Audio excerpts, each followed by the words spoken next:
vida y muerte. Aquí en Estados Unidos, la gente suele decir que lo único que tenemos seguro en esta vida es el pagar los impuestos y la muerte, y que la muerte es parte de la vida. Pero eso no es cierto. La muerte es lo contrario a la vida, el enemigo de la vida. Por eso que el apóstol Pablo dice enfáticamente que Cristo murió para destruir por su muerte al que tenía el dominio de la muerte, a saber, al diablo, y librar a los que por temor a la muerte vivían como esclavos toda su vida. Aunque el apóstol estaba dispuesto a morir por Cristo, él confiaba en su destino eterno. Mientras tanto, lo más importante para él era honrar a Cristo y predicar el evangelio al mayor número posible de personas con su propia vida o con su muerte. Comencemos. Bienvenido a Brother to Brother, un lugar de estudio de la palabra de Dios, donde Dios está presente, donde la esperanza es real, donde Dios es glorificado, donde su palabra cobra vida. Escuela sabática, reflexiones, estudios bíblicos y más. Gracias por estar aquí.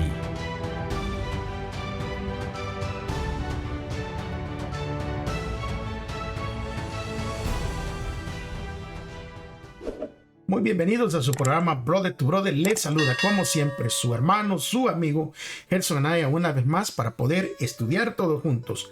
Estamos agradecidos con Dios por el cuidado, por la vida que nos da, pero sobre todo por permitirnos libremente poder estudiar su palabra.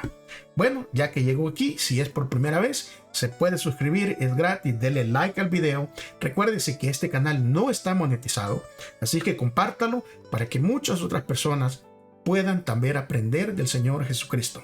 Antes de comenzar el estudio, traiga su Biblia, traiga su libro de estudio, algo con que tomar notas y por favor, reverentemente, acompáñenme a poder orar todos juntos. Oremos. Bendito Dios y Padre que está en la altura de los cielos. Santificado y glorificado sea su nombre. Damos gracias, Señor, porque usted hace todo esto posible. Es usted el que nos da la vida, el que nos da los medios y los métodos, Señor, para poder estudiar. Pero necesitamos al Espíritu Santo para que sea Él el que nos ilumine, que sea Él el que nos enseñe, Señor. Quédese con nosotros, se lo rogamos, se lo pedimos, en el nombre de Jesús. Amén. Muy bien, hermanos, muy bien, amigos. El título para esta semana, vida y muerte. Y saben que la vida, mirándola y deteniéndolos a ver, la vida es muy breve.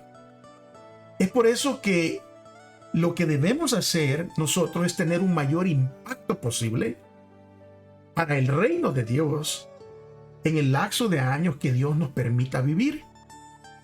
Y buena parte de ese impacto que podemos tener para el reino de Dios tiene que ver con que fomentemos la unidad de la fe. Como veremos a principios de esta semana, este tema fue uno de los más importantes y una de las razones por las que Pablo escribió a los filipenses. Así que podemos estudiar todos juntos. Vamos entonces a leer el versículo para memorizar que viene en la lección de esta semana, que está en Filipenses 1:21. Así que acompáñenme por favor con su Biblia y dice, versículo bien conocido y fácil de memorizar: para mí el vivir es Cristo y el morir es ganancia. Vamos entonces a comenzar de lleno en su lección al día domingo. Acompáñenme por favor.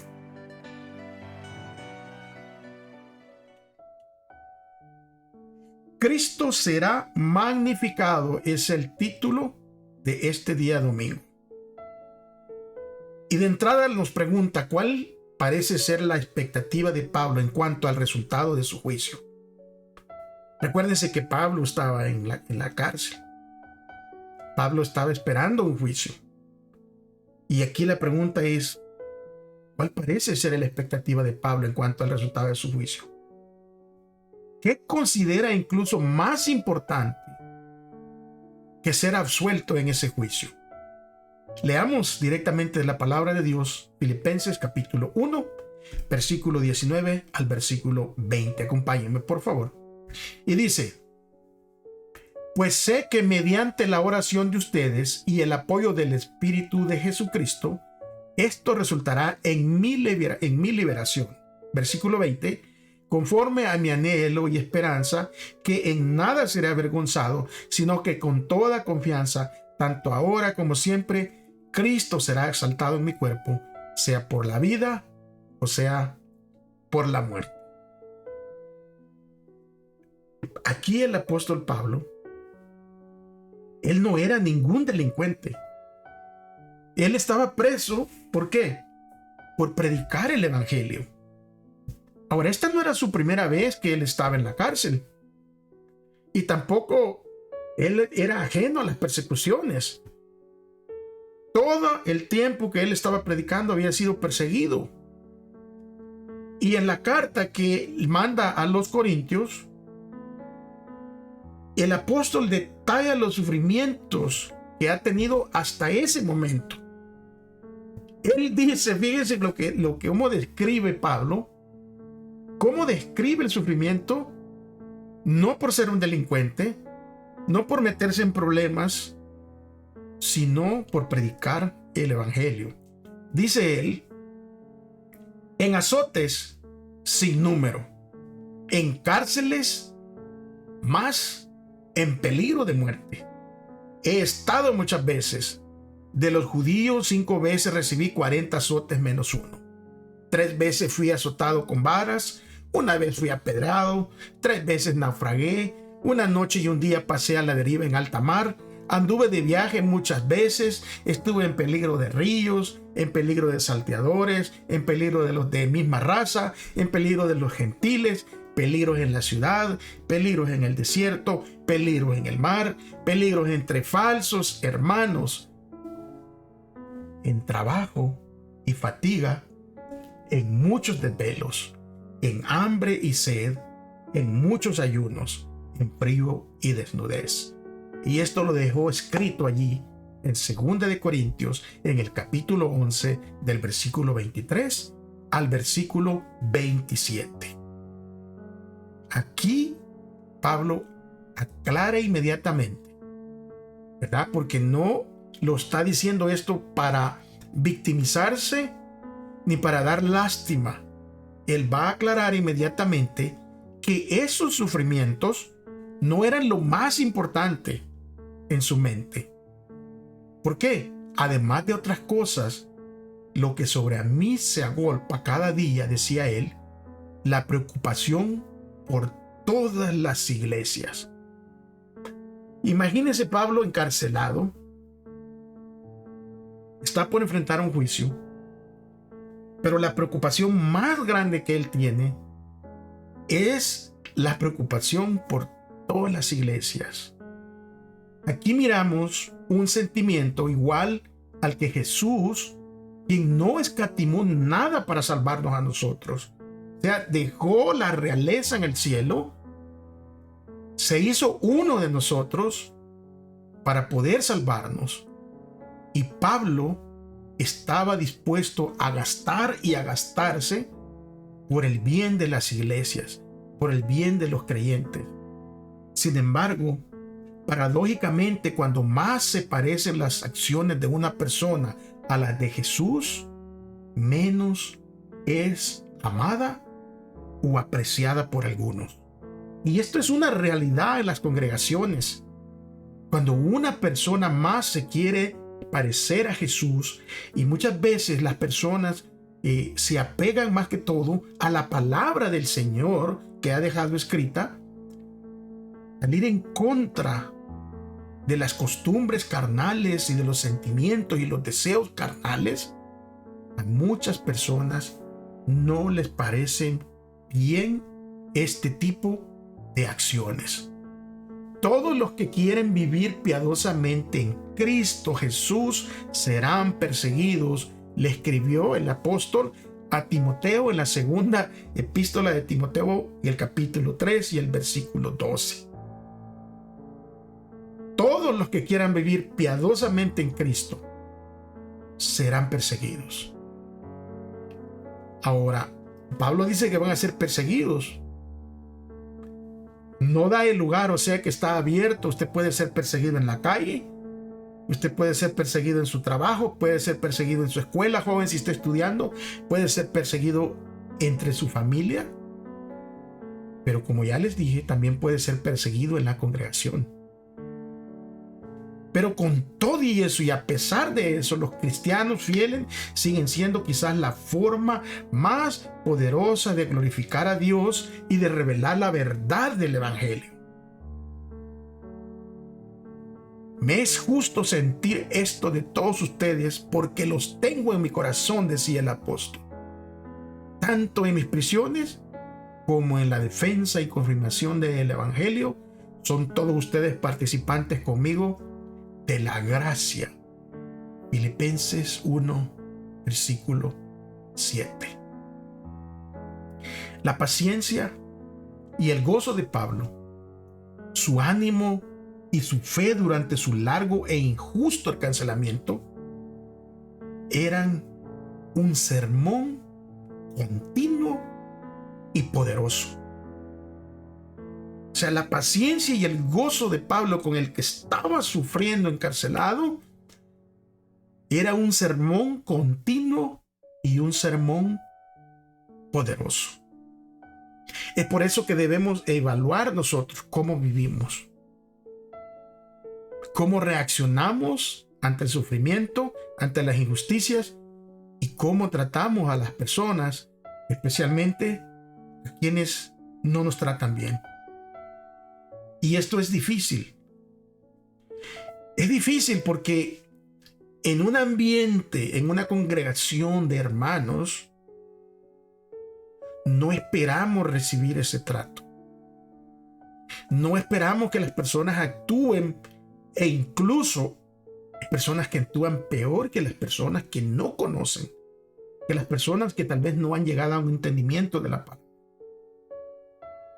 Y es por eso que estos estudios nos van a ayudar, nos van a servir a cada uno de nosotros. Porque el sermón más grande que nosotros podemos predicar a estas personas es en cómo los vamos a tratar a pesar de. Y la pregunta que viene ahí es: ¿qué clase de testimonio estamos presentando nosotros acerca de Jesús? Póngalo en su comentario. ¿Qué clase de testimonio deberíamos de dejar nosotros, nuestra huella por donde caminamos acerca de Jesús? Día lunes. Morir es ganancia. Este título del día lunes, si alguien que no tiene un conocimiento o un acercamiento a Cristo, no lo va a entender. Porque ¿cómo la muerte va a ser una ganancia? Y todos nosotros, especialmente los creyentes, estamos siendo partícipes de un gran conflicto, un conflicto que hace estragos, que destruye, que causa sufrimiento alrededor de nosotros y en nosotros. Todos experimentamos de un modo u otro, y hasta nuestro último día de vida experimentaremos la realidad de la lucha cósmica que se está llevando a cabo. Pero la pregunta es: ¿de qué se trata esta guerra espiritual? ¿De qué se trata esta guerra que estamos librando? ¿Y cuáles son nuestras armas de defensa? Bueno, leámoslo directamente de la palabra de Dios. Segunda de Corintios, capítulo 10 y versículo 3 al 6. Dice: pues aunque andamos en la carne, no militamos según la carne, porque las armas de nuestra milicia no son carnales, sino poderosas en Dios para la destrucción de fortalezas. Destruimos los argumentos y toda altivez que se levanta contra el conocimiento de Dios. Llevamos cautivo todo pensamiento a la obediencia de Cristo. Y estamos dispuestos a castigar toda desobediencia una vez que la obediencia de ustedes sea completa. Estas armas que se nos han sido entregadas son armas espirituales más letales. Son las ideas. O sea, el tipo de armas que son más peligrosas son las ideas. Ya sean ideas buenas o sean ideas malas. Pero son armas espirituales muy letales. Y Satanás utiliza este tipo de armas. Armas como la crítica. Armas como la traición, la vergüenza, el miedo, la presión grupal y una serie de cosas similares en las cuales nosotros como cristianos nunca debemos de emplear ese tipo de armas. Nuestras armas espirituales poderosas, letales, son usar el amor, usar la misericordia, la paz, la mansedumbre, la paciencia, la bondad y el dominio propio. Los frutos del Espíritu. Esta, nuestra arma más poderosa, si la usamos correctamente, es la palabra de Dios manejada por el Espíritu Santo. Porque solo Dios puede llevar la verdad al corazón de una persona. Recuérdense que nosotros, hermanos, amigos, solo somos únicamente instrumentos que Dios utiliza para lograr sus propósitos. No es para vanagloriarlos nosotros. Nosotros somos únicamente instrumentos que Dios utiliza para lograr sus propósitos. Y la pregunta es, ¿cuál es el punto que destaca aquí Pablo, especialmente en el contexto de este gran conflicto del cual nosotros sabemos que estamos incluidos? En Filipenses capítulo 1, versículos 21 y 22, él dice: porque para mí el vivir es Cristo y el morir es ganancia. Pero si el vivir en la carne me sirve para una obra fructífera, ¿cuál escogeré? No lo sé. Nuestra batalla, hermanos, amigos, es una batalla espiritual. Estamos en una guerra de ideas, en una guerra de valores, en una guerra de principios. Ahora, lo que tenemos nosotros bien claro como seguidores de Cristo es que Cristo ya obtuvo la victoria de esta guerra. Y esa victoria la obtuvo para nosotros en la cruz. Y nunca nosotros seremos derrotados si permanecemos unidos a Él. Incluso si el estar unidos a Cristo nos costase la vida.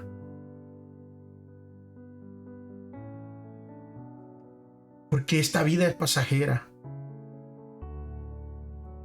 Pero la vida que Cristo nos ofrece es vida eterna.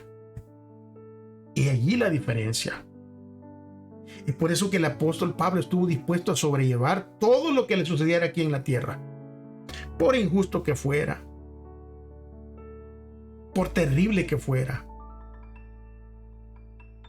Por doloroso que fuera.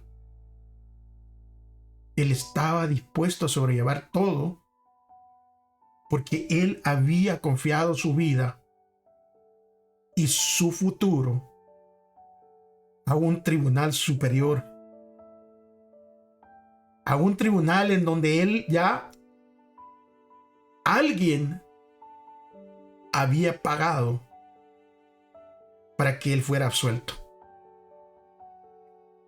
Y es por eso que nosotros como cristianos no debemos luchar tanto por nuestros derechos como por lo que es justo.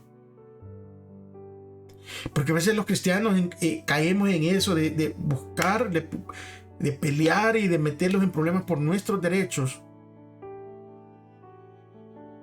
Pero no buscamos a veces lo que es justo.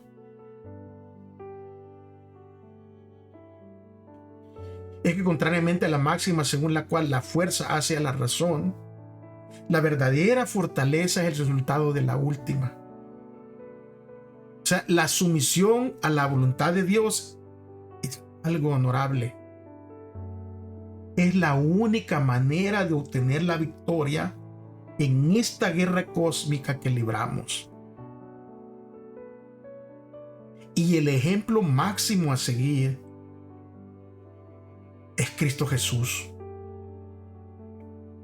Porque Él mismo se sometió a la voluntad de su Padre. Y estos son los ejemplos que nosotros tenemos que seguir.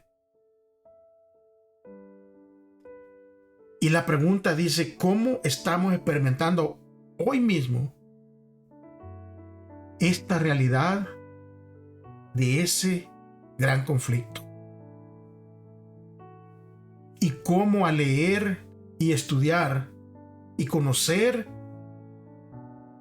al Señor Jesús nos trae un consuelo y nos da fortaleza el saber que ya Cristo obtuvo la victoria. Día martes, tener confianza.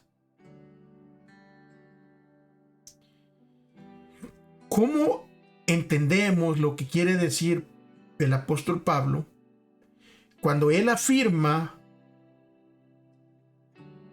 que ser desatado y estar con Cristo es mucho mejor? Leamos Filipenses 1, 23 y 24. Él dice, me siento presionado por dos posibilidades. Deseo partir y estar con Cristo, que es muchísimo mejor, pero por vuestro bien es preferible que yo permanezca en este mundo. Este pasaje ha sido malinterpretado por muchos a lo largo de los siglos. En el texto que leímos para memorizar de esta semana, Pablo se refiere al contraste existente entre vivir y morir. El cristiano vive para Cristo e incluso puede morir para Cristo. En ese sentido, la muerte es ganancia. ¿Por qué? Porque nuestro testimonio, incluso con nuestra muerte, resulta mucho más poderoso y mucho más persuasivo que cualquier otro sermón. Y solamente alguien que realmente creyera en lo que Cristo había hecho, en esa seguridad, estaría dispuesto a morir por su fe. Pero también debemos reconocer de que los muertos, o sea, están realmente muertos, que no saben nada, que descansan en la tumba hasta la resurrección de Cristo. Cristo dijo en una ocasión, se recuerdan en Juan 11:11,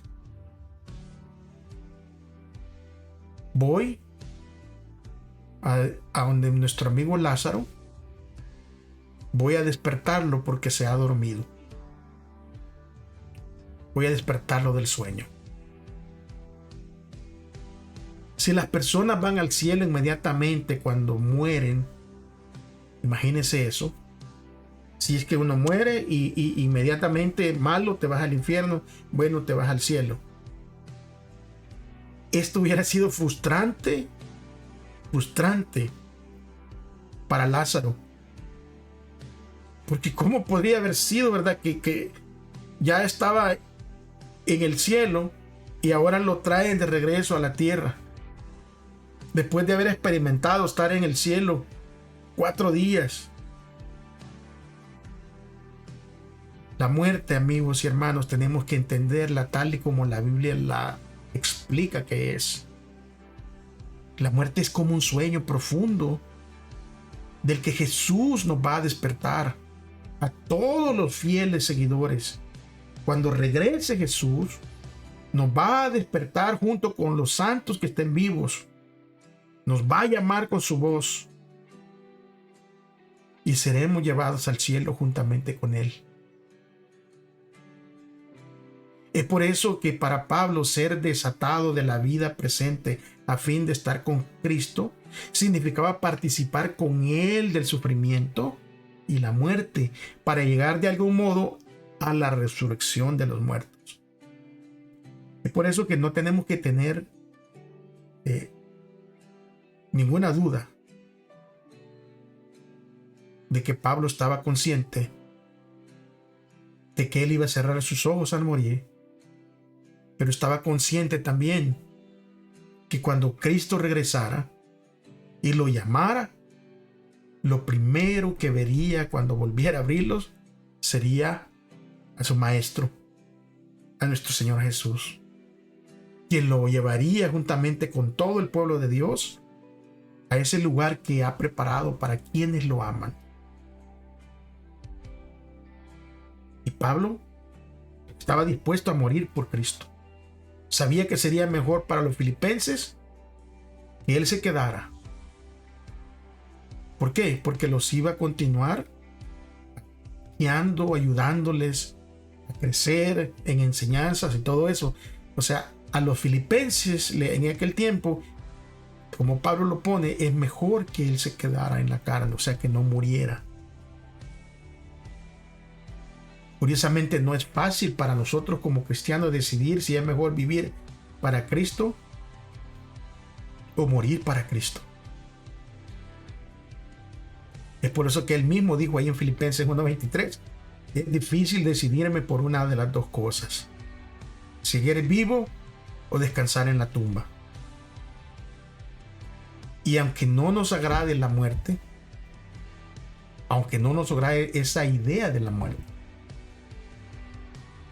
nos hemos puesto a pensar que después de pasar al descanso, que lo primero que veremos como creyentes en la segunda venida de Cristo, después de morir, lo próximo que nosotros veremos será el regreso de Él.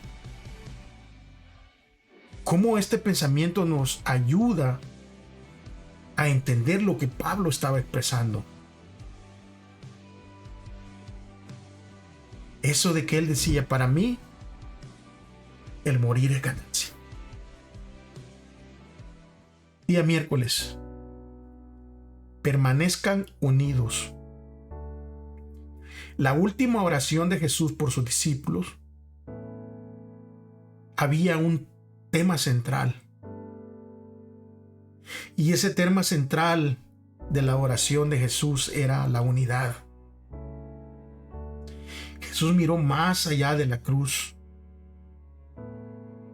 Él miró el momento de su reencuentro con su Padre y de su reunión con nosotros en su segunda venida. Es por eso que en la oración al Padre le dice, Padre, que aquellos que me has dado estén conmigo donde yo esté, para que vean mi gloria, la que me has dado por cuanto me has amado desde antes de la creación del mundo. Juan 17:24. Jesús ora para que el Padre guardara a sus hijos a fin de que sean uno, tal como Él y su Padre son uno. Una unidad. Pero también subrayó las terribles consecuencias de la desunión. consecuencias que se convierten en un motivo para que muchos no crean. Y es aquí donde tenemos que tener cuidado.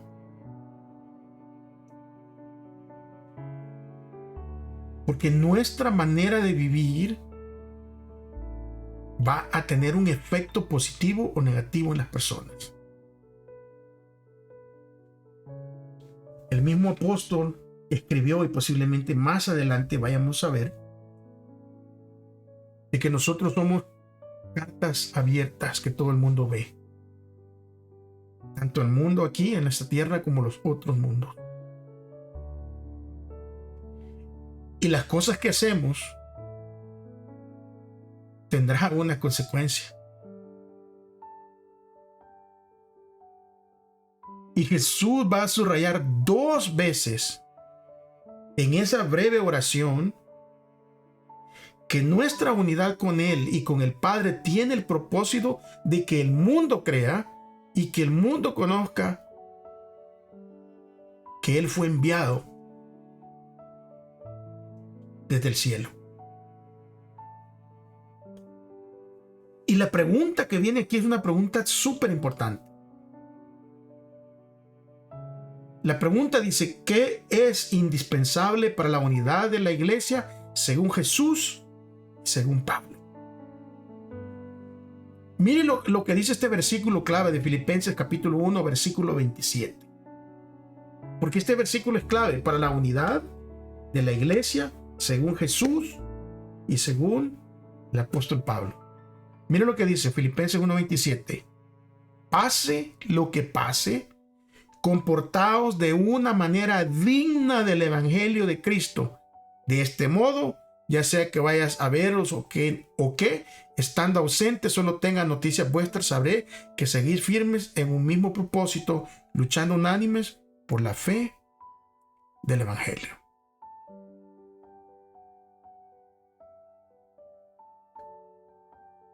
Pusieron atención, hermanos, amigos. Porque a veces queremos fomentar una unidad sin importar el comportamiento. Y esa es una unidad falsa. Porque esa unidad falsa va a dar falso testimonio o un mal testimonio a las personas de afuera. Y allí que viene el dicho, muy conocido entre todos los cristianos. Este dicho que las gentes no creyentes repiten, pero que a veces nosotros mismos les damos los motivos para que lo digan. Al dar nosotros un mal testimonio, ellos dicen, para ser así como esa persona que se dice cristiano, mejor no soy nada. Es por eso que aquí en Filipenses 1:27 dice, pase lo que pase, comportados de una manera digna del evangelio de Cristo. Se va a centrar en nuestro comportamiento. Y Juan 17, versículo 17 al 19, dice, santifícalos en la verdad, tu palabra es la verdad. Como tú me enviaste al mundo, yo los envío también al mundo. Y por ellos me santifico a mí mismo, para que también ellos sean santificados en la verdad. La santificación, o sea, apartarse para Cristo, apartarse para el Señor, es justamente de lo que estaba hablando el versículo anterior de Filipenses 1:27. O sea, un comportamiento digno del evangelio. Y la expresión griega traducida en Filipenses 1:27 de portarse como es digno, en el griego, es polituami. Y esta frase significa literalmente vivir como ciudadanos. Fíjate bien por eso Pablo lo deja bien plasmado ahí, bien escrito y bien explicado. O sea, vivir como ciudadanos, pero no de un reino terrenal.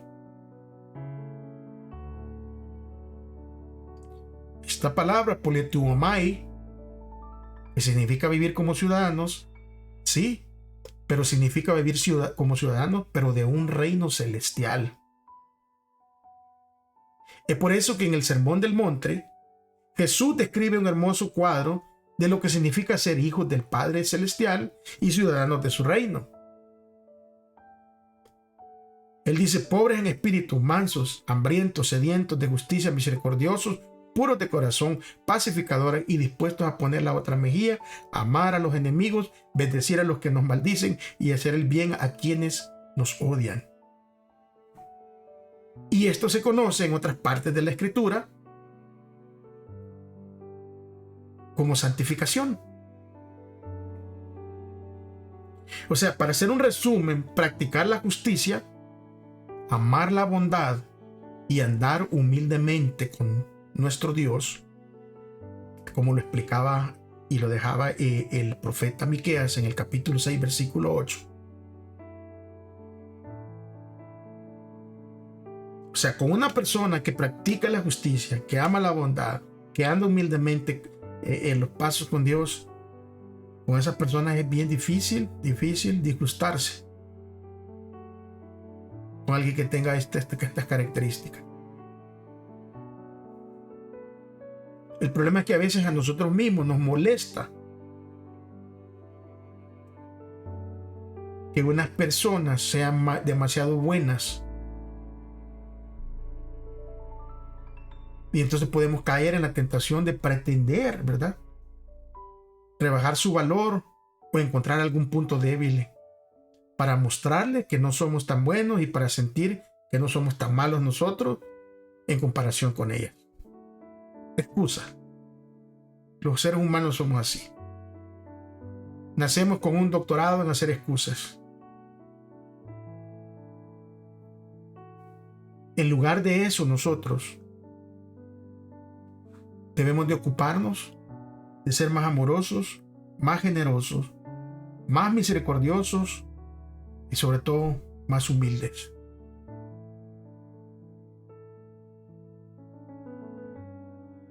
Elena de White se refirió a quienes aman al mundo y sus ganancias más que a Dios o la verdad.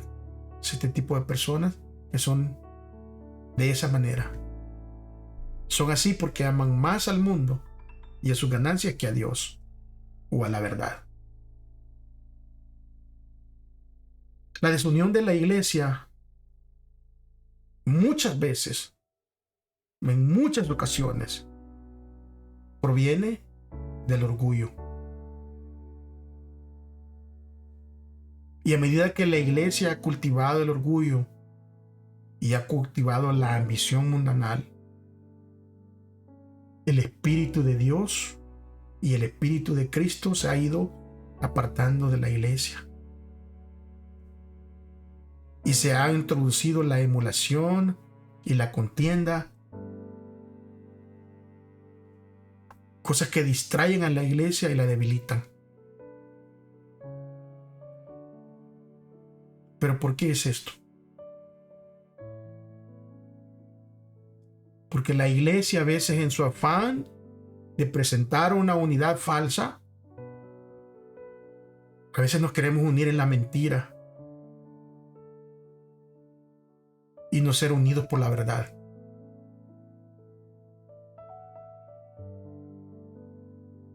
Es por eso que es crucial que cada uno de nosotros nos acerquemos más a Cristo y que aprendamos la humildad, que aprendamos la mansedumbre, que aprendamos a ser más como nuestro modelo a seguir, Cristo Jesús. Porque cuando nosotros empecemos a hacer eso, seremos entonces una iglesia tan diferente, pero tan diferente, que muchos querrán venir, ya sea por curiosidad o ya sea por querer conocer qué es lo que tenemos diferente. Unidos y sin temor.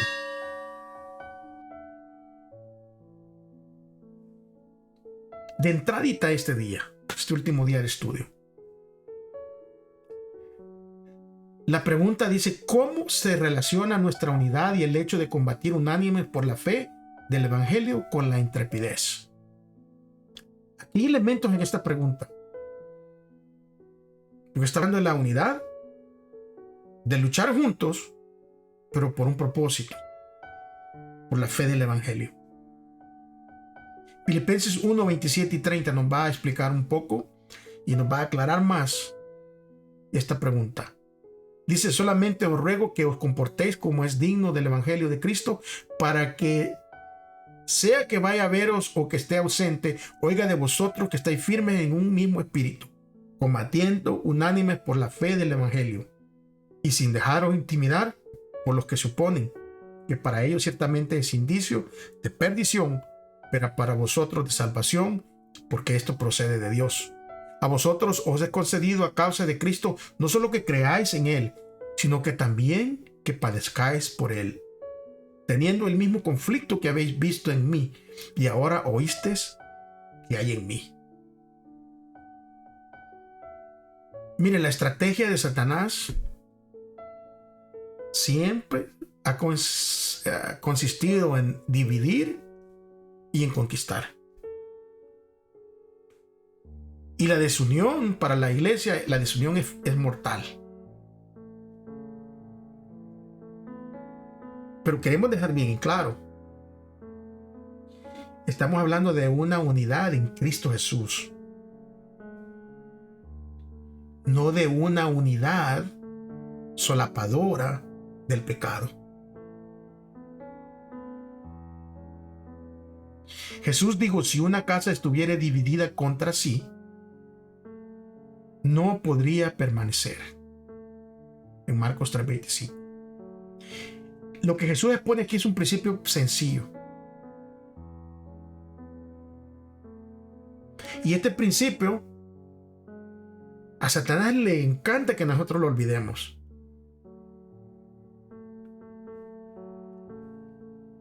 Y entonces, como nos olvidamos, Satanás se aprovecha y ahí vamos tropezándonos los unos con los otros, divididos, jalando para un lado, jalando para el otro.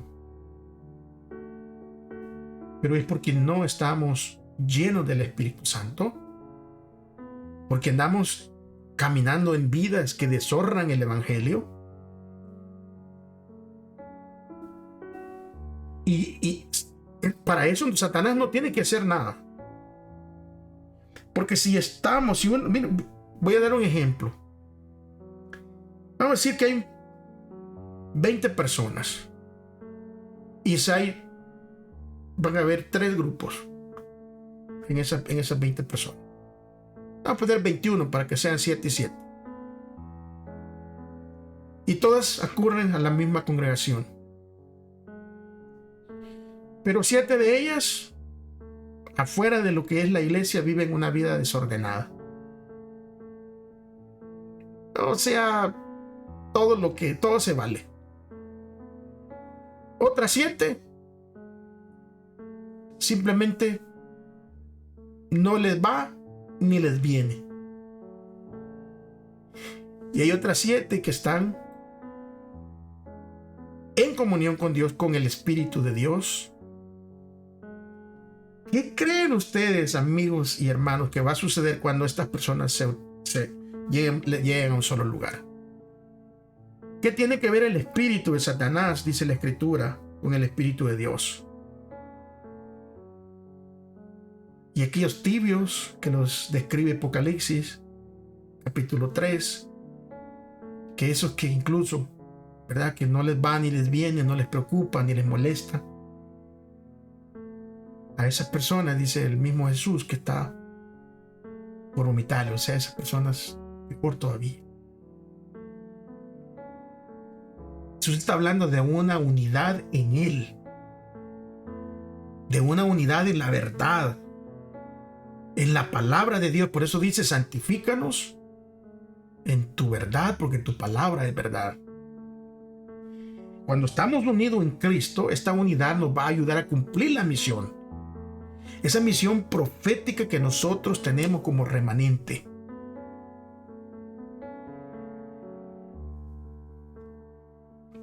Pero como no estamos unidos en el Espíritu, y a veces nos asusta y a veces no queremos aceptarlo, no queremos la autocrítica. Pero en los últimos años, nuestra misión profética como remanente de la profecía bíblica ha sido puesta a un lado. Hemos dejado de proclamar el Evangelio eterno a toda nación y tribu, lengua y pueblo.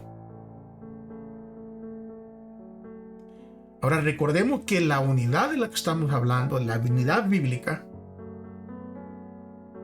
es crucial para cumplir nuestra misión de difundir este mensaje encomendado por Dios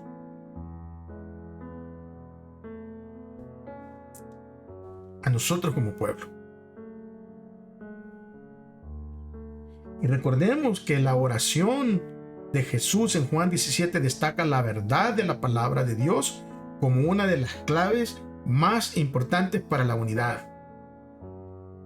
O sea, no podemos estar unidos en la mentira. Tenemos que estar unidos en la verdad, en lo que su palabra dice. Y nuestro mensaje no puede separarse de nuestra misión ni de nuestra unidad.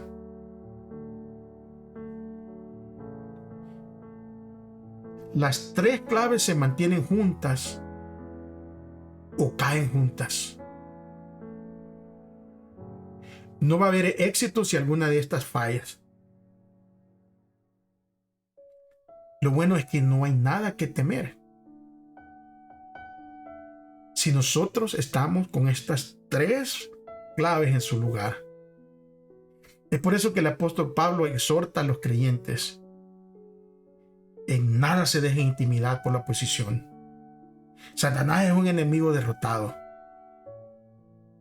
Y aunque nos quiten la vida a causa de nuestra fe, nada puede hacernos daño si seguimos el bien. El diablo es impotente para detener la marcha de la verdad divina de Dios. Mire, leamos los siguientes textos y resumemos brevemente el tema que tienen en común estos textos. Veamos qué tienen en común estos textos. Vamos a leer primero Mateo 10:38. Y dice: y el que no toma su cruz y sigue en pos de mí, no es digno de mí. Hechos 14:22. Confirmando los ánimos de los discípulos, exhortándolos a que permanecieran en la fe y diciéndoles: es necesario que a través de muchas tribulaciones entremos en el reino de Dios. Romanos capítulo 8, versículo 17. Dice: y sí, hijos, también herederos de Dios y coherederos con Cristo, y si es que padecemos juntamente con Él, para que juntamente con Él seamos glorificados. Segunda de Timoteo capítulo 3, versículo 12. Y también todos los que quieren vivir piadosamente en Cristo padecerán persecución.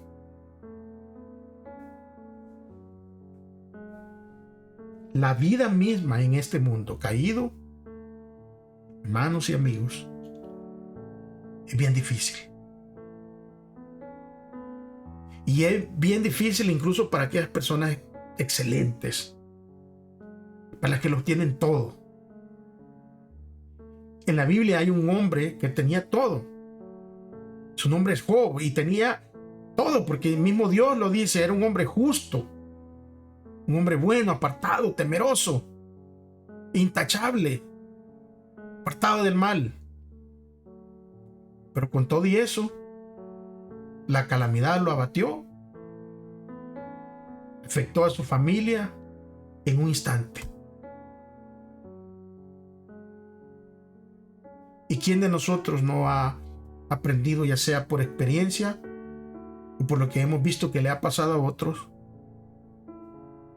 que la vida parece transcurrir al borde de un precipicio que puede desmoronarse en cualquier momento bajo nuestros pies? en este mundo, el sufrimiento es tan cierto, al punto que parece el destino de todos nosotros. It's 10 o'clock.